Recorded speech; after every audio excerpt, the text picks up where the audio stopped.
Maka kalau saudara-saudara kadang-kadang kan suka mengejek antar agama itu kan sering terjadi. Misalnya, betapa jijiknya seorang agama tertentu terhadap babi, sampai kalau orang baru makan babi piringnya dipecah. Itu kasus yang ada di Bali itu. Sampai bakso afung ditutup itu. Ya, kasusnya itu tahun lalu. Terus salahnya babi itu apa sebetulnya? Ya ciptaan Tuhan kok dibenci begitu rupa. Ya toh? Tapi kemudian kalau orang mengatakan, "Wih, babi kok dimakan?" Babi itu harum, kenapa? Tapi kalau Anda coba kalau dibalas, kencing unta kok diminum? Lebih jijik mana? Tapi jangan kita saling melakukan umpatan-umpatan semacam itu. Tapi kita ini harus imbang rasa. Kalau orang lain itu tidak suka diejek, ya jangan mengejek kita. Begitu juga sebaliknya.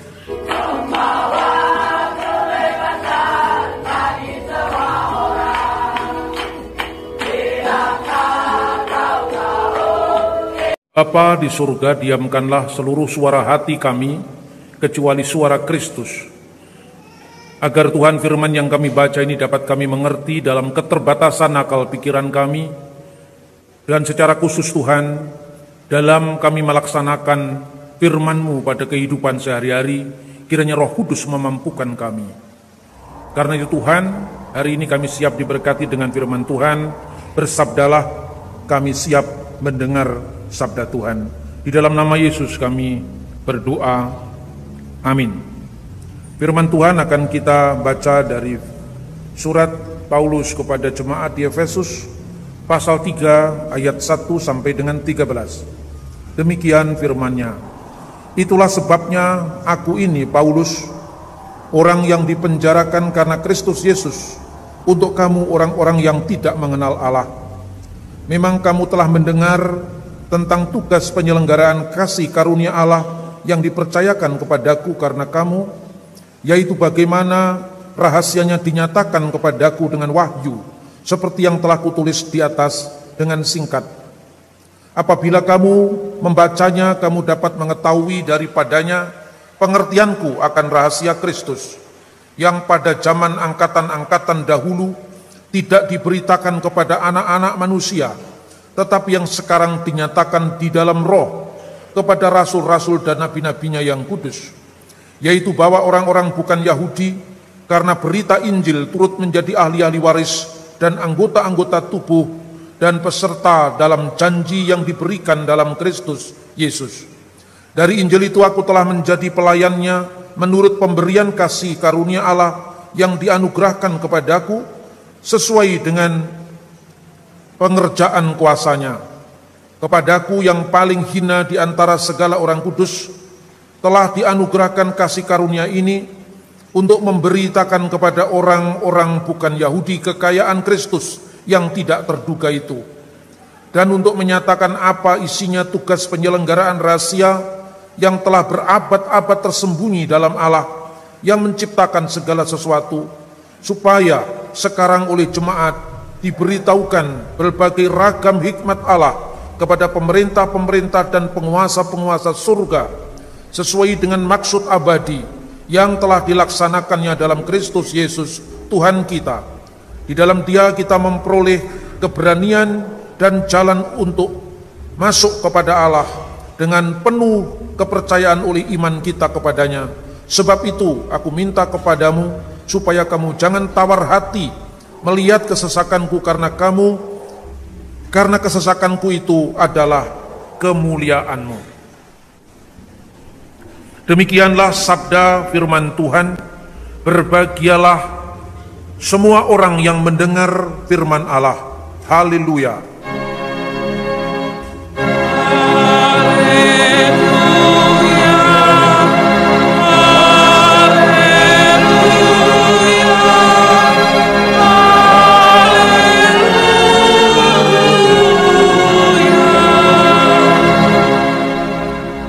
Saudara-saudara yang terkasih di dalam Kristus, salah satu dari problematika komunikasi dalam gereja mula-mula adalah dua anggota jemaat yang berasal dari latar belakang yang sama sekali berbeda. Sejarah gereja mencatat bahwa untuk pertama kalinya Gereja muncul kira-kira pada saat pencurahan Roh Kudus di kota Yerusalem pada tahun 33 Masehi. Saat itulah kemudian gereja berdiri. Dan gereja di Yerusalem itu dalam Kisah Rasul pasal 24 ayat 5 disebut sebagai orang-orang Nasrani. Nasrani itu artinya bahasa Ibraninya Nosrim, pengikut Yesus dari Nazaret. Orang-orang Israel yang menjadi percaya ini tentu mereka melihat segala penggenapan nubuat dari kitab Taurat dan kitab para nabi. Inilah jemaat Yerusalem. Mereka paling tidak berbicara dalam dua bahasa, yaitu bahasa Ibrani, Aram, dan bahasa Yunani. Kisah Rasul pasal 6 ayat 1 mencatat tentang eksistensi anggota jemaat di Yerusalem. Yang pertama, mereka orang-orang Yahudi yang berbahasa Yunani, yaitu orang-orang diaspora yang datang dari berbagai negara tetangga mereka, tapi mereka adalah orang Yahudi. Orang-orang Yahudi yang berbahasa Yunani itu tentu tidak fasih lagi berbahasa Ibrani, berbahasa Aram, bahasa sehari-hari yang dipakai Yesus, seperti kata Maranatha yang dipakai sebagai nama jemaat di tempat ini, itu bahasa Aram. Haleluya itu bahasa Ibrani. Mereka berbahasa Yunani. Dalam golongan ini termasuk orang-orang misalnya Lukas, Stefanus, Markus, Barnabas. Itu adalah murid-murid Yesus yang berbahasa Yunani. Tetapi juga 12 murid Yesus itu berbahasa Aram, bahasa sehari-hari. Sementara mereka kalau membaca kitab suci berbahasa Ibrani. Keragaman dalam jemaat ini sudah ada sejak zaman gereja mula-mula. Yang kedua, Kisah Rasul pasal 11 ayat 26, berita Injil itu tidak hanya berhenti di Yerusalem, di batas-batas Yudea, Samaria, dan Galilea, tetapi juga menyebar keluar batas wilayah bangsa Israel. Itulah sebabnya untuk pertama kali murid-murid Yesus itu disebut Kristen, itu di Antioquia, yang adalah wilayah Turki sekarang ini. Antioquia itu terdiri dari jemaat yang latar belakangnya sama sekali bukan Yahudi, yang latar belakangnya adalah bangsa lain. Pada periode awal sejarah gereja, ada upaya orang-orang Farisi yang sudah bertobat menjadi Kristen ingin memaksakan hukum Yahudi mereka kepada orang bukan Yahudi. Karena itu dalam Kisah Rasul pasal 15 dicatat bahwa orang-orang Farisi, mereka ini yang sudah menjadi percaya, menjadi pengikut Yesus, ingin supaya orang-orang non-Yahudi, bukan Yahudi, yang mau menjadi pengikut Yesus, itu harus disunat dan melakukan hukum Musa. Inilah ketegangan yang pertama kali muncul di gereja mula-mula. Dan saudara-saudara, ketika para rasul mengabarkan Injil keluar dari tanah Israel, di Efesus, di Korintus, bahkan sampai ke Roma, itu mereka terdiri dari bangsa-bangsa lain yang sama sekali tidak mengenal sebelumnya kitab Taurat, kitab perjanjian lama, kitab nabi-nabi, hukum tentang makanan, hukum tentang sabat. Tapi mereka percaya pada Tuhan Yesus. Lalu gereja untuk pertama kalinya dirongrong oleh mereka-mereka yang ingin supaya sebelum mereka menjadi anggota jemaat gereja itu, mereka disunat lebih dahulu, lalu melakukan hukum Taurat seperti mereka orang-orang Yahudi yang sudah menjadi percaya. Dan akhirnya para rasul melakukan persidangan untuk pertama kali. Mungkin bisa disebut konsili Yerusalem yang dicatat di dalam kitab Kisah Para Rasul pasal 15. Lalu kita bisa membaca di sana bagaimana para rasul diberi hikmat oleh Tuhan.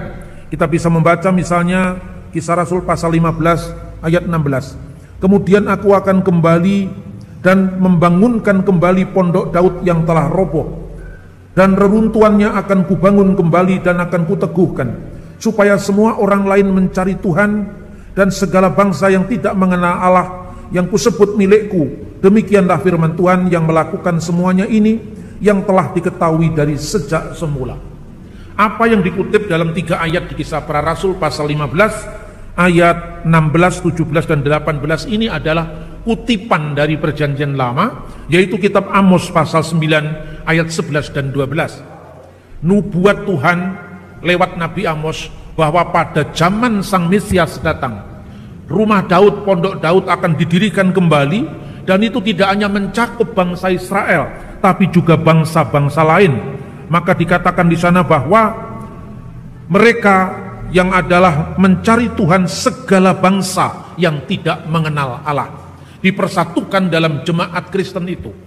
Tetapi saudara-saudara, masa transisi, bagaimana orang Yahudi yang sudah ribuan tahun melakukan Taurat itu harus masuk dalam komunitas baru, menerima saudaranya sesama iman, tapi mereka tidak pernah membaca Imamat pasal 11, mereka tidak pernah membaca yang namanya 10 perintah Allah seperti yang kita baca, mereka tidak pernah mengenal sunat, mereka tidak pernah mengenal sabat. Problem gereja saat itu, pertama, harus digali kembali firman Tuhan dari perjanjian lama. Apakah sabat berlaku bagi non-Yahudi? Apakah sunat juga berlaku bagi non-Yahudi? Apabila sunat tidak berlaku bagi non-Yahudi, lalu bagaimana keselamatan mereka? Lalu Roh Kudus membimbing para rasul itu bahwa salib Kristuslah yang menyelamatkan mereka, bukan karena ketaatan atas ritual hukum Taurat. Makanya ditemukan banyak nubuat dalam kitab suci perjanjian lama bahwa nantinya pada zaman Mesias, Yahudi dan bukan Yahudi dipersatukan menjadi satu. Karena itu ada semacam pembagian tugas dari kalangan para rasul. Misalnya bisa dibaca di Galatia pasal 2 ayat 3, 7 dan 8. Di sana disebutkan bahwa Paulus dipanggil sebagai rasul untuk orang-orang yang tidak bersunat, sedangkan Petrus dipanggil untuk rasul bagi orang-orang yang bersunat. Ini kalau mau dirinci sejarahnya sangat mendalam. Dari kalangan orang-orang yang bersunat yang diinjili oleh Petrus itu terdiri dari orang Yahudi yang berbahasa Yunani, yang mereka tersebar di Kapadokia, Asia Kecil, Ikonium. Makanya Petrus menulis suratnya kepada orang-orang Yahudi yang ada di perantauan. Itulah sasaran bagaimana penginjilan dilakukan kepada bangsa-bangsa lain, tetapi juga bangsa Yahudi yang tinggal di perantauan. Jadi Petrus menginjili kepada orang Yahudi di perantauan, tetapi Yakobus menjadi rasul bagi orang Yahudi yang tinggal di tanah suci Israel. Makanya kalau bahasa sekarang, mungkin saja ini bahasa sekarang, Petrus punya paspor, punya visa pergi ke negara lain, tapi Yakobus tidak punya, karena Yakobus selama hidupnya dia tinggal di Yerusalem sampai kematian syahidnya tahun 62 Masehi, seperti yang dicatat oleh sejarawan Yahudi Flavius Josephus. Sementara itu Paulus oleh Tuhan ditangkap, ditobatkan, tapi dengan sebuah tugas baru, menjangkau yang belum terjangkau, melayani yang belum terlayani, bahkan dari tradisi yang sama sekali berbeda dengan Yudaisme. Ketegangan-ketegangan itu muncul, misalnya dicatat dalam Galatia pasal 2, di mana ketika Petrus duduk makan bersama orang-orang yang tidak bersunat, dia enjoy saja, tidak ada masalah. Tetapi begitu orang-orang dari kalangan Yakobus datang, Petrus hendak menarik diri. Dan Paulus tahu itu, ini bukan teladan yang baik bagi seorang senior dalam pelayanan. Lalu Paulus menegur Petrus. Nah, teguran semacam ini oleh kaum polemikus dipahami seolah-olah Injilnya Petrus berbeda dengan Injilnya Paulus. Kenapa kita bisa salah paham dan berpaham salah? Karena sumber gereja mula-mula tidak pernah digali. Gereja mewarisi tradisi yang sama sekali baru, diawali dari masa reformasi abad 16. Maka yang terjadi di daerah-daerah menjadi misi kekristenan, itu ketegangan terjadi justru antara sesama Kristen, antara Katolik yang menyalahkan Protestan, Protestan yang menyalahkan Katolik. Kebetulan karena di Indonesia ini misi Katolik dibawa oleh orang Portugis, misi Protestan dibawa oleh orang Belanda dan Jerman. Keduanya pernah berseteru di sana. Perseteruan abad 16 itu dibawa-bawa ke Indonesia. Akibatnya Injil tidak pernah go publik keluar dari tembok gereja, tetapi hanya menjadi perseteruan antar gereja, yang itu pun kita tidak pernah berseteru. Karena kita tidak pernah ikut bertengkar ketika orang-orang barat itu bertengkar dan membawa pertengkarannya ke Indonesia. Saudara-saudara yang terkasih dalam Tuhan Yesus, apa yang tertulis dalam Efesus ini menjadi suatu Catatan penting bagi kita, yang pertama, Paulus menekankan bahwa Injil yang diberitakannya itu bukan hanya berlaku bagi orang Yahudi, tetapi berlaku bagi bangsa-bangsa yang tidak mengenal Allah, orang-orang yang tidak mengenal Allah. Dan untuk itu Paulus dipenjarakan. Untuk itu Paulus telah membayar harganya, dan dia menulis surat ini ketika dia berada dalam penjara. Karena apa dia dipenjara? Seumpama Rasul Paulus menikmati kenyamanannya dan tidak memberitakan Injil keluar batas-batas kebudayaan mereka, bersentuhan dengan bangsa-bangsa lain, maka dia tidak memikul tanggung jawab sebesar itu. Seperti apa yang dilakukan oleh pendahulu kita, Otto dan Gessler, datang dari tempat kenyamanannya, sekalipun di sana dia nyaman, tapi dia datang ke bumi Papua ini dengan resiko yang ditanggungnya. Demikianlah berita Injil mula-mula dibawa oleh para pendahulu kita. Memang kamu telah mendengar tentang tugas penyelenggaraan kasih karunia Allah yang dipercayakan kepadaku karena kamu, ayat 3, yaitu bagaimana rahasianya dinyatakan kepadaku dengan wahyu seperti yang telah kutulis di atas dengan singkat. Itu tentang apa, saudara-saudara? Tekanannya yang pada zaman, ayat 5, angkatan-angkatan dahulu tidak diberitakan kepada anak-anak manusia, tetapi sekarang dinyatakan dalam roh kepada rasul-rasul dan nabi-nabinya yang kudus, yaitu bahwa orang-orang bukan Yahudi karena berita Injil turut menjadi ahli-ahli waris dan anggota-anggota tubuh dan peserta dalam janji yang diberikan dalam Kristus Yesus. Jadi dahulu dalam perjanjian lama ini memang tidak tersingkapkan secara clear, ya, posisi bagaimana orang-orang bukan Yahudi, meskipun aturannya sudah jelas. Orang asing harus diperlakukan dengan adil oleh orang Yahudi. Itu disebutkan dalam kitab Taurat. Kamu sendiri harus berlaku adil terhadap orang asing. Tidak boleh kamu mencelakai mereka, karena kamu pun dulu juga tinggal sebagai orang asing di Mesir. Nah, posisi orang asing itu di dalam kitab Taurat disebut sebagai ger. Ger itu artinya orang-orang bukan Yahudi, orang-orang asing. Dan mereka tidak dipaksa untuk melakukan hukum Taurat. Karena itu, apa yang digumuli oleh para rasul setelah dia mengutip di dalam kitab Amos tadi, pada ayat yang ke-20, di situ ayat 19 mulainya, dikatakan, sebab itu aku berpendapat, Kisah Rasul pasal 15 ayat 19, sebab itu aku berpendapat bahwa kita tidak boleh menimbulkan kesulitan bagi mereka dari kalangan bangsa-bangsa lain, orang-orang yang tidak mengenal Allah dalam ukuran Yahudi, untuk berbalik kepada Allah. Tujuannya adalah pertobatan bangsa lain, agar mereka menerima kualitas rohani, tidak menista Tuhan, tetapi berbakti kepada Tuhan. Lalu ayat 20, tetapi kita harus menulis surat kepada mereka, supaya mereka menjauhkan diri dari hal-hal yang telah dicemarkan berhala-berhala, dari percabulan, dari daging binatang yang mati dicekik, dan dari darah. Inilah problem gereja mula-mula. Makanya Paulus mencatat, bolehkah kita makan daging yang dipersembahkan kepada berhala? Lalu Paulus menekankan misalnya dalam 1 Korintus pasal 8 ayat 4, 5, 6, ya, kita tahu berhala di dunia ini tidak ada, dan tidak ada ilah lain kecuali Allah misalnya. Karena itu Paulus menasihatkan, jikalau kamu tahu bahwa daging ini dipersembahkan kepada berhala, lalu orang-orang yang lemah iman melihatnya, jangan kamu makan. Karena dia tahu bahwa kalau orang yang imannya kuat saja makan daging persembahan berhala, apalagi yang imannya lemah.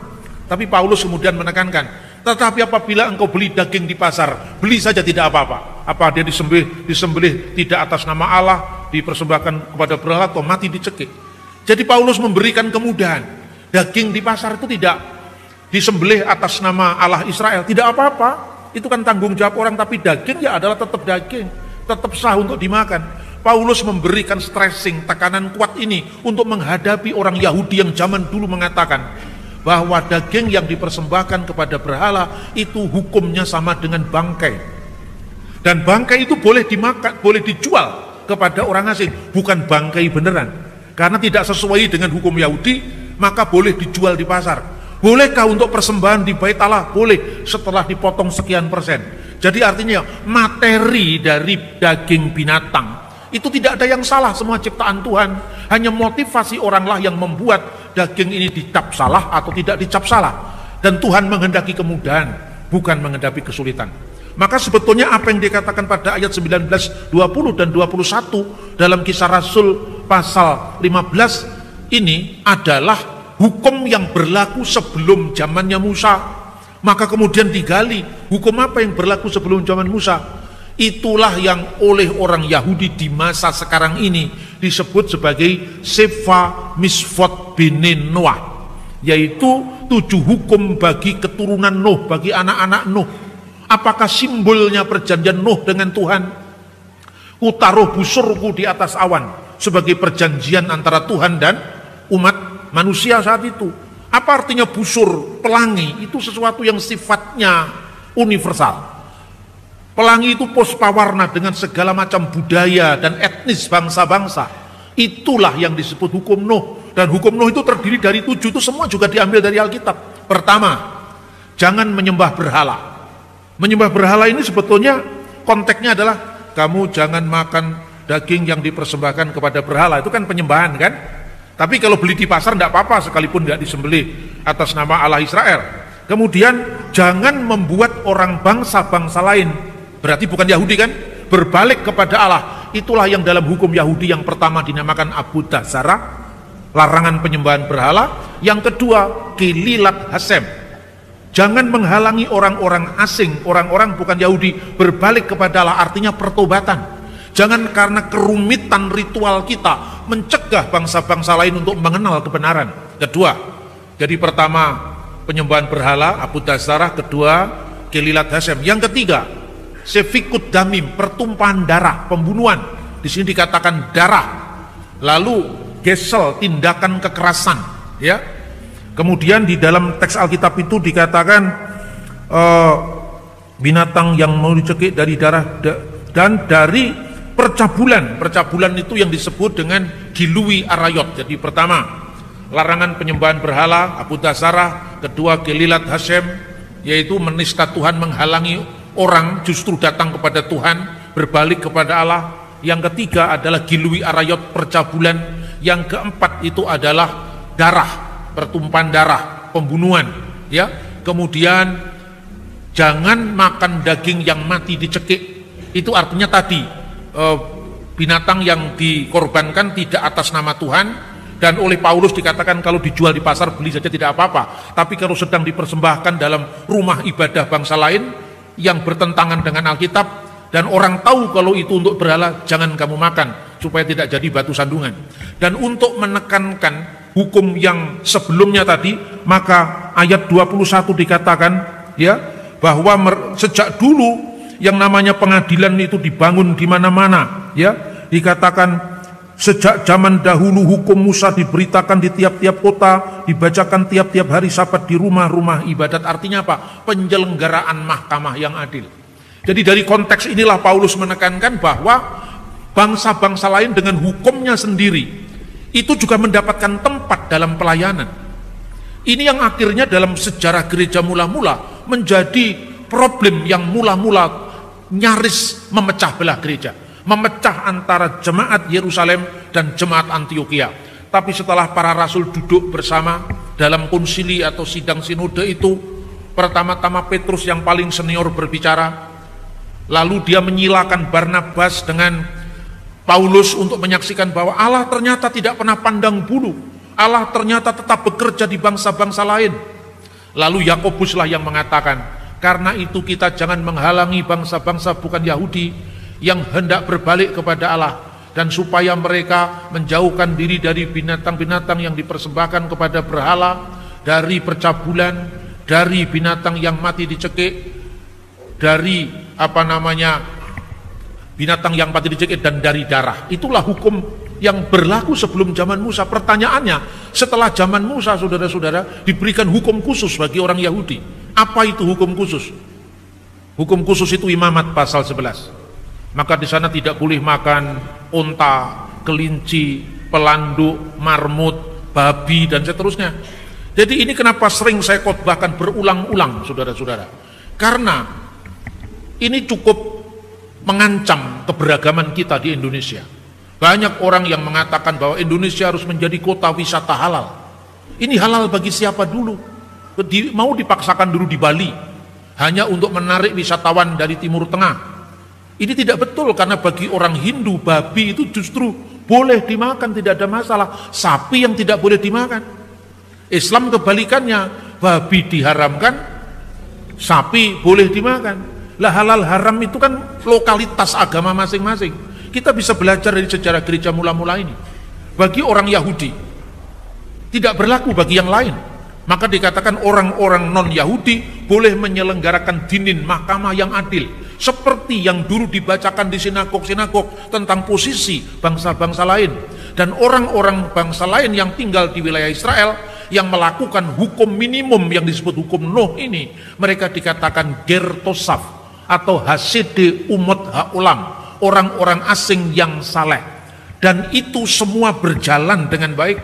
Rasul Paulus bagi mereka yang bersunat otomatis hukum Musa yang berlaku.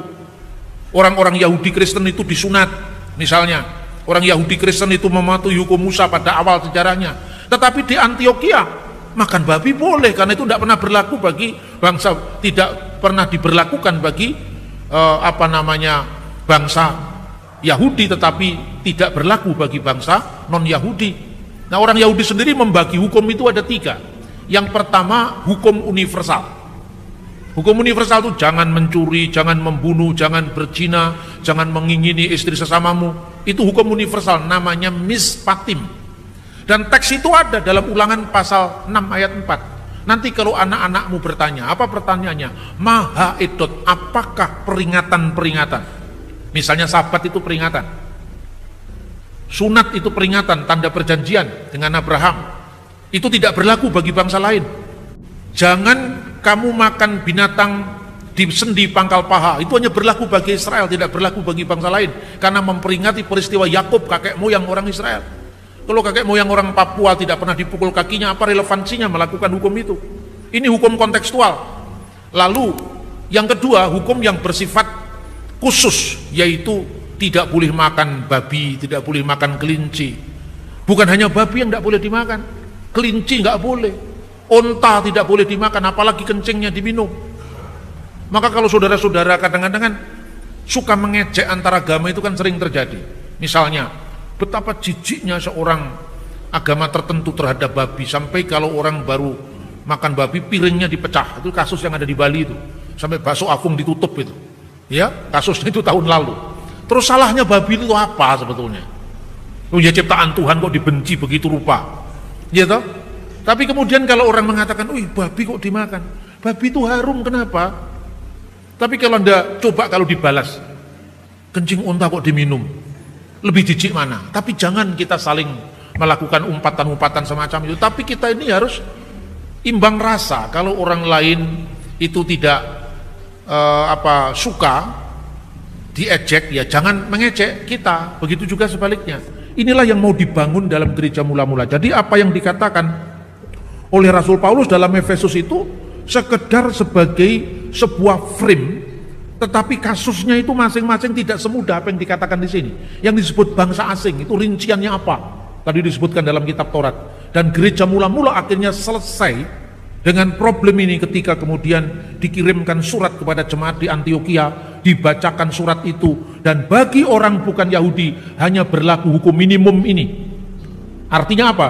Menjauhi penyembahan berhala, berbalik kepada Allah, kemudian tidak melakukan percabulan atau imoralitas seksual, tidak melakukan pertumpahan darah, tindakan kekerasan, dan melakukan mahkamah pengadilan untuk mereka sendiri. Cukup, maka gereja terpelihara dari perpecahan. Dan kemudian yang terakhir, seringkali Rasul Paulus dituduh yang paling bersalah untuk membebaskan orang-orang bukan Yahudi dari hukum Yahudi. Pertanyaan ini sering diajukan kepada jemaat. Kristen itu agama Paulus, bukan agama Yesus. Kristen itu ajarannya Paulus, bukan ajarannya Yesus. Dan ini sudah muncul di YouTube, di mana-mana, liar sekali. Yang saya lakukan sebenarnya tidak pernah menyerang agama lain. Saya hanya mendudukkan perkara bahwa memang sejak dulu hukum Musa tidak pernah berlaku untuk bangsa-bangsa lain. Sejak dulu hukum Musa memang berlaku bagi orang Yahudi. Lalu apa salahnya Paulus? Paulus membebaskan bangsa non-Yahudi dari hukum Taurat. Memang sejak dulu tidak berlaku bagi non-Yahudi, ya kan? Karena sejak dulu, misalnya sekarang jangan kamu makan binatang jangan kamu makan anak kambing bersama susu induknya. Coba, itu di Keluaran pasal 23 ayat 19. Itu di Chief Burger, itu di setiap KFC, di setiap McD, kan kalau memasak burger itu daging dicampur sama susunya, itu nggak boleh menurut hukum Yahudi. Ya kan, orang Yahudi nggak boleh makan itu, tapi Islam kan boleh makan. Karena Islam tidak berlaku yang namanya Muhammad pasal 11, Hindu boleh makan, orang India, orang Papua boleh makan, karena tidak berlaku bagi mereka. Itu intinya apa sih sebetulnya? Bangsa Israel tidak boleh serupa dengan bangsa lain, karena makan daging bersama susu induknya itu adalah simbol penyembahan dewi kesuburan, di mana Israel pernah ketakutan kalau rahimnya mandul. Makanya di setiap Paskah orang Yahudi keluaran dari tanah Mesir itu ada telur, itu simbol kesuburan. Tapi karena orang tidak tahu sejarah gereja mula-mula, langsung dia mengatakan itu tradisi Paskah asalnya dari tradisi pagan Jerman, telurnya kelinci. Yang salah lagi. Sering terjadi seperti itu. Makanya saudara-saudara, Paulus salahnya apa? Membebaskan sunat. Dalam Galatia pasal 2, Paulus melarang Titus disunatkan karena Titus orang Yunani dan bangsa Yunani tidak diwajibkan untuk sunat, ya kan? Tapi Paulus menyunatkan Timotius di Kisah Rasul pasal 16 karena mamanya Timotius adalah orang Yahudi. Jadi tidak ada hukum Taurat yang pernah dilanggar oleh Rasul Paulus. Saya sampaikan bahwa kita harus melakukan counter wacana. Counter wacana itu ya setiap kali disampaikan dengan cara yang sangat masif untuk mengejek iman Kristen. Tapi saya juga sampaikan sekarang bahwa apa yang dulu ya dalam sejarahnya orang-orang asing ini cuman menjadi bagian kecil daripada sejarah Israel dan sejarah umat Allah dan keselamatan daripadanya dan mewaris daripadanya. Tetapi setelah dengan kedatangan Yesus Kristus, warga kerajaan Allah itu bukan hanya Yahudi, tapi Yahudi dan bangsa-bangsa lain dengan hak yang sama. Karena keselamatan kita tidak lagi dilandaskan pada simbol-simbol ritual sunat, tetapi baptisan yang menuju kepada pertobatan dan keselamatan. Tidak lagi pada simbol-simbol sabat, tetapi kemenangan hari pertama minggu itu, yaitu Yesus bangkit dari antara orang mati. Dari Paskah Yahudi yang sifatnya nasional, keluaran dari tanah Mesir, menjadi Paskah Kristen yang sifatnya universal, pembebasan seluruh umat manusia dari dosa-dosa karena tanda darah Paskah itu. Jikalau dulu kenapa disebut Pesah, di rumah-rumah orang Israel yang ada tanda darah anak domba dilewati oleh kematian, maka teksnya dalam Alkitab wiraiti et hadam, dan apabila aku melihat darah itu pesahti alaikem, pesahti, aku lewati mereka, dilewati oleh kematian. Dari kata Pesah itulah menjadi Passover, Paskah. Dan Paskah kita tidak lagi dilewati oleh kematian anak-anak sulung di tanah Israel, tapi dilewati oleh seluruh kematian karena akibat dosa-dosa kita oleh darah anak domba Allah yang menghapus dosa dunia. Maka sabat diuniversalkan, bukan lagi istirahat pada mingguan, tetapi juga puncak dari sabat itu hari Minggu, Ehad. Makanya sejak gereja mula-mula sudah ada perayaan yang berbeda dengan Yahudi. Hari pertama minggu itu ketika kami memecah-mecahkan roti. Memecah-mecahkan roti ini tentu bukan roti boy, tapi memecah-mecahkan roti ini adalah perjamuan suci, ekaristi, yaitu peringatan akan tubuh dan darah Kristus yang dicurahkan sebagai pengampunan dosa kita sekalian. Maka kalau dahulu orang-orang Israel yang ada tanda darah anak domba dilewati oleh kematian, maka sekarang setiap orang Kristen yang ada tanda darah penebusan itu, yaitu penebusan Yesus Kristus, yang masuk dalam kerajaan Allah ini lewat baptisan, supaya barang siapa yang percaya kepadanya tidak binasa, tetapi memperoleh hidup yang kekal. Dan ritus itu diawali pada sejarah gereja mula-mula, tercatat dalam Kisah Rasul pasal 20 ayat 7. Hari pertama minggu itu ketika kami memecah-mecahkan roti, ketika kami melakukan perjamuan suci. Kenapa hari Minggu? Karena itu hari kebangkitan Yesus Kristus, melebihi daripada sekedar istirahat pada hari Sabat. Nah saudara-saudara, dengan penebusan Kristus itu, maka yang dulunya jauh, yang dulunya orang asing, yang dulunya tidak termasuk pewaris kerajaan Allah, sekarang menjadi pewaris kerajaan Allah di dalam Kristus Yesus. Meskipun sudah ada rintisan kepada pluralisme hukum, bagi orang Yahudi berlaku hukum Taurat Musa, bagi orang Yahudi berlaku hukum Nuh pada waktu itu, tetapi semakin diperdalam, dipertegas di dalam kedatangan Yesus, bahwa semua orang, baik Yahudi maupun bukan Yahudi, mendapatkan keselamatan di dalam Kristus Tuhan berkat salibnya yang berlaku bagi semua manusia tak terkecuali, yaitu mereka yang percaya kepadanya tidak binasa melainkan memperoleh hidup yang kekal.